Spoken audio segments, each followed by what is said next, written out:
I love you. আদো sir আবার কি সমস্যা? স্যার আমি তো কালকে আসতে পারবো না, ওই যে আমার নানুর বোন মারা গেছে না, আমি সেখানেই যাবো। ঠিক আছে, তোমার দাদিকে দেখে চলে এসো। শোনো, দাঁড়া দাঁড়া দাঁড়া, ওকে তোর জন্য পাত্রী দেখতে যাবো, আর যদি পাত্রী পছন্দ হয়ে যায় তাহলে ওখানেই এনগেজমেন্ট সেরে ফেলবো। ঠিক আছে বাবা। মা, তাহলে ওকে ডাক দাও। ঘুমটা একটু তোলো। তোমার সাত মুখখানা আমরা দেখি। বাবা মিলা তো আমার জানি তো, তোর ছাত্রী।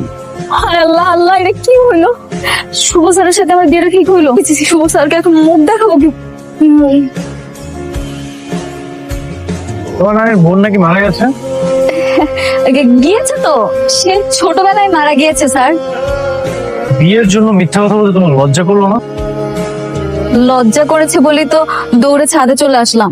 বিয়ের কথা বলে ছুটি নিব, সেটা শুনলেও তো ফ্রেন্ডরা হাসাহাসি করতো, সেই জন্য মিথ্যা কথা বলেছি। আমার তোমাকে বিয়ে করতে কোনো আপত্তি নেই, তোমার কি আমাকে বিয়ে করতে আপত্তি আছে? না ভাইয়া, একদমই না।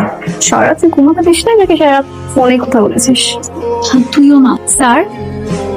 আমি তো টায়ার্ড। আপনার অফিসে এত প্রেশার যাচ্ছে, আপনি আপনার অফিসের কাজগুলো আমাকে একটু বুঝিয়ে দিলে তো পারে।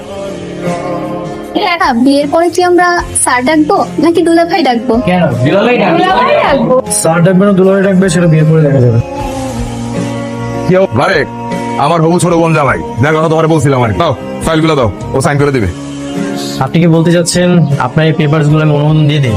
অবশ্যই। কিন্তু এই পেপারস গুলো দিয়ে দিলাম। আরে আমি তো লিগাল করে নিয়ে আসছি, কিছু বলো না। এ নাও আমাদের। আপনার সাহস কি করে হয়? আপনি আমাকে ঘুষ দেন? শুভ, আমি কিন্তু তোমার। আপনি আমার যেই হন না কেন, ফ্যামিলির জায়গায়, পেশার জায়গায় আপনি আমার আসতে পারেন। Thank you. স্যার স্যার, এই দাঁড়ান দাঁড়ান, কেমন আছেন আপনি? ভালো আছি। আপনি কোথায় যাচ্ছেন? আমি একটু বাজারের দিকে যাচ্ছি। আমি আপনার সাথে যাই। চলো। আলুর দাম কত? 35 টাকা। আলু তো 12 টাকা। কে বলছে আপনাকে 12 টাকা? 30 টাকা আলুর কেজি কিনছি, 3 টাকা লাভ করবো না? হ্যাঁ রূপন, তুই তো আলু চাষ করিস, এখন আলু কত টাকাতে বিক্রি করতেছিস? 12 টাকা করে কেজি বিক্রি করতেছি। শুনেছেন কত টাকাতে বিক্রি করতেছেন? আপনার কি ধারণা?